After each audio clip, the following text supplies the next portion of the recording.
अफगानिस्तान रे 6.3 तीव्रता संपन्न भूमिकंप 15 मृत। आसंतु जानिबा यार सर्विसेस खबर विषय। पश्चिम अफगानिस्तान रे शनिवार एक 6.3 तीव्रतापूर्ण शक्तिशाली भूमिकंप अनुभूत होउची, जेउथरे अनेक लोक प्राण हराइथिबा आशंका करा जाउची। वर्तमान सुधा मिलिथिबा सूचना अनुसार एही भूमिकंप रे 15 जनकर मृत्यु होइतिबा बेले 78 जन आहत होइचंती। हेराट प्रदेश जनस्वास्थ्य निर्देशक मोहम्मद तालेब शाहिद गणमाध्यम को कहिसेंति जे मृत्यु संख्या केंद्रीय डाक्तरखाना को अणाଯାଇଥିବା मृतदेह उपर आधारित, किंतु यह चूड़ांत संख्या नुहे। भग्नावशेष तले आहुरी अनेक लोक फसी रहिथिबारु मृत्यु संख्या बढ़ी पारे बोली से कहिसेंति।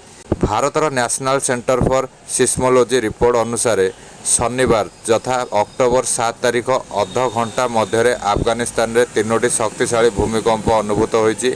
तृतीय तथा सद्यतम भूमिकंप अपराह्न 12:42 रे अनुभूत होइतिबा बेले रिक्टर स्केल रे एहार तीव्रता 6.2 रहितिला।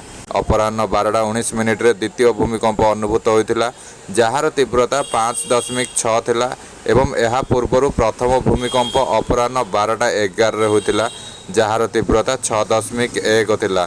अन्यपक्षे अमेरिकार जियोलॉजिकल सर्वे अनुसार मोट 6 थर भूमिकंप अनुभूत होइतिला और सबुठारु शक्तिशाली भूमिकंपर तीव्रता 6.3 थिला।